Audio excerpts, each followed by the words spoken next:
Mohanavani Telugu podcast వింటున్న శ్రోతలందరికీ హృదయపూర్వక ధన్యవాదాలు.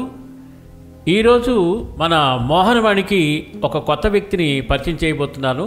వారి పేరు శ్రీ మామిళ్లపల్లి ఆదినారాయణమూర్తి గారు. వీరు రచయిత. వారికి మన మోహనవాణి మరియు మోహనవాణి శ్రోత తరపున హృదయపూర్వక ధన్యవాదాలు తెలియజేసుకుంటూ వారికి మన అందరి తరపున స్వాగతం పలుకుతున్నాను. వారు శ్రీ వేటూరి ప్రభాకర శాస్త్రి గారి గురించి వారి జయంతి సందర్భంగా ఒక ఆర్టికల్ రాయడం జరిగింది. దాంట్లో విషయం ఏమిటో అందరం కలిసి విని తెలుసుకుందాం. వేటూరి ప్రభాకర శాస్త్రి గారి గురించి చెప్పాలంటే వారి జీవితంలో 2 కోణాల గురించి చెప్పుకోవాలి.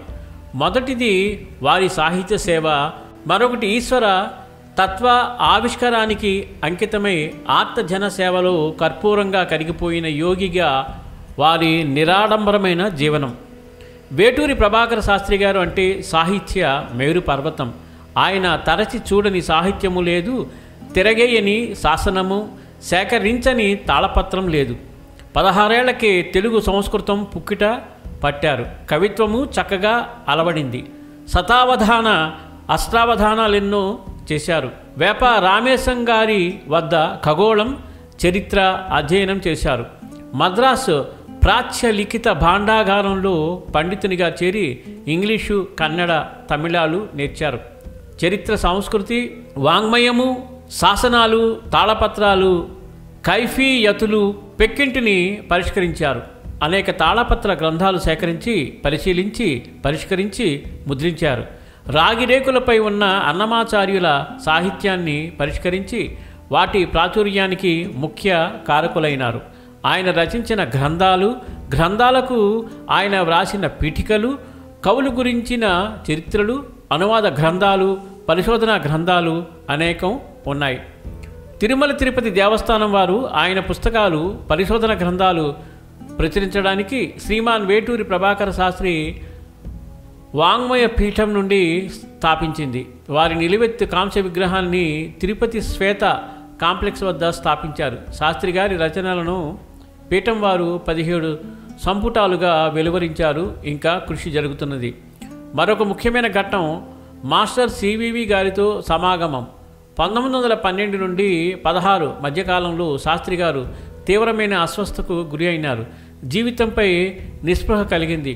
అప్పుడు స్నేహితుల సలహా మేరకు తమిళనాడు కుంభకోణంలో ఉన్న మాస్టర్ సివివి గారిని దర్శించుకోవడం జరిగింది. మాస్టర్ సివివి గారు గొప్ప యోగ సంపన్నులు. వారు స్థాపించి ప్రచారం చేసిన యోగ మార్గాన్ని భృక్తరహిత తారక రాజయోగం అని పేరు. గురువుగారి కటాక్షం వల్ల శాస్త్రి గారిని చాలా కాలంగా బాధిస్తున్న రుగ్మతలు శీఘ్రంగా మాయమైపోయాయి. నాటి నుండి వారు మాస్టర్ సివివి గారి యోగ మార్గంలో పయనిస్తూ మరి పెక్కు మందికి మార్గదర్శులైనారు. శాస్త్రి గారికి అద్భుతమైన యోగ శక్తులు లభించినవి. అయితే వారు తమకు లభించిన యోగ శక్తులు ప్రజల క్షేమం కొరకే వినియోగించేవారు. ఒకసారి వారు తాళపత్రాల కోసం ఊళ్ళు తిరుగుతూ ఒక ఊరిలో ఉండగా నిద్ర పట్టక బయట తిరుగుతూ దీపం వెలుగుతున్న ఇంటికి పోయి మంచినీళ్ళు అడిగారు. గృహిణి మంచినీళ్లు చెంబు అందించింది. తన భర్త ప్రాణాపాయ స్థితిలో ఉన్నాడని ధీనంగా విలపించింది. అంతే. కరుణార్థ హృదయులు శాస్త్రి గారు మంచినీళ్లు తాగకుండా తన బసకు చేరి కాళ్ళు కడుక్కుని నిద్రపోకుండా ప్రార్థన చేశారు. తెల్లారి వెళ్ళి ఆమెను పలకరించారు. మీరు పలకరించి వెళ్ళిన తర్వాత మా వారికి ఆరోగ్యం కుదుటపడింది అని కృతజ్ఞత చెప్పింది ఆ ఇల్లాలు. ప్రార్థనకు, ఈశ్వర అనుగ్రహానికి ఉన్న మహత్తర శక్తి ఇక్కడ మనకు కనిపిస్తుంది. శాస్త్రి గారు గౌతమ బుద్ధుని అవతారం అని నాడీ గ్రంథాలు తెలిపాయి. బహుశా అందుకే ఆయనలో కరుణ, దయ, ప్రేమ, శాంతము, గంభీరత స్పష్టంగా కనిపిస్తాయి. ఆయన ముఖం చూస్తేనే చాలు మానసిక ప్రశాంతి లభిస్తుందని చాలామంది చెప్పేవారు. నా చుట్టూ ఆనందాన్ని, అమృతాన్ని పంచిపెట్టాలని సంకల్పం ఉన్నవాడిని నేను. అందరినీ ఆపదల నుంచి రక్షించడం, అందరిలో ఆనందాన్ని నెలకొల్పడం అనే 2 భావాలే నాకు ఉచ్ఛ్వాస నిశ్వాసాలు. అవి 2 ఆడడంలోనే నా ఊపిరి అన్న మహానుభావులు వేటూరి ప్రభాకర శాస్త్రి గారు. ఆయన అనేక మందికి శారీరక మానసిక రుగ్మతలు బాగు చేసిన సంఘటనలు వారి చరిత్రలో కోకొల్లలుగా అగుపిస్తాయి. తెలుగునాట వారి శిష్య ప్రశిష్యులు పెక్కుమంది ఉన్నారు. శాస్త్రి గారు కృష్ణా జిల్లా మోపిదేవి మండలం పెద్ద కళ్ళేపల్లిలో జన్మించారు. ప్రసిద్ధి సినీ కవి శ్రీ వేటూరి సుందరరామమూర్తి గారు శాస్త్రి గారి తమ్ముని కుమారుడు. వేటూరి ప్రభాకర శాస్త్రి గారి జయంతి సందర్భంగా వారికి నివాళులర్పిస్తూ మూర్తి గారు మనకి ఇది అందించారు. కాబట్టి ఈ విషయాన్ని అందరికీ కూడా చేరవేసి మన రచయిత మూర్తి గారికి స్వాగతం చెప్తూ ఇలా ఎందరో మహానుభావుల గురించి మంచి మంచి విషయాలని అందించాలని కోరుతూ మోహనవాణి మరియు మోహనవాణి శ్రోతల తరపున హృదయపూర్వక ధన్యవాదాలు తెలియజేసుకుంటూ వారు రచించిన మరొక అద్భుతమైన విషయంతో త్వరలో మీ ముందుకు వస్తాను. సర్వేజన సుఖినో భవంతు, లోకా సమస్త సుఖినో భవంతు. ధన్యవాదాలు. స్వస్తి.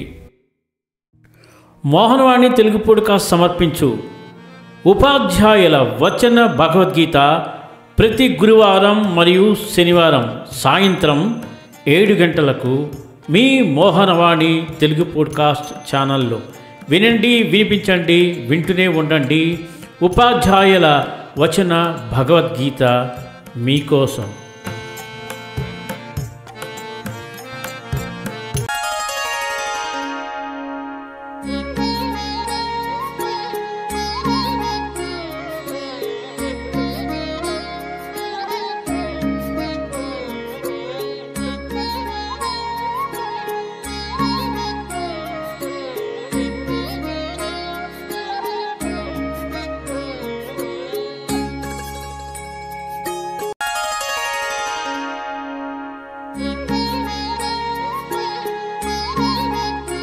ఇంతవరకు మన ఛానల్కి ఎవరైనా సబ్స్క్రైబ్ చేసుకోకపోతే ఇప్పుడే ఈ క్షణమే సబ్స్క్రైబ్ చేసుకుని ఆ పక్క నుండి బెల్ బటన్ మ్రోగించి మమ్మల్ని ప్రోత్సహిస్తారని మనస్ఫూర్తిగా కోరుకుంటూ సర్వేజన సుఖినో భవంతు, లోకా సమస్త సుఖినో భవంతు. ధన్యవాదాలు. స్వస్తి.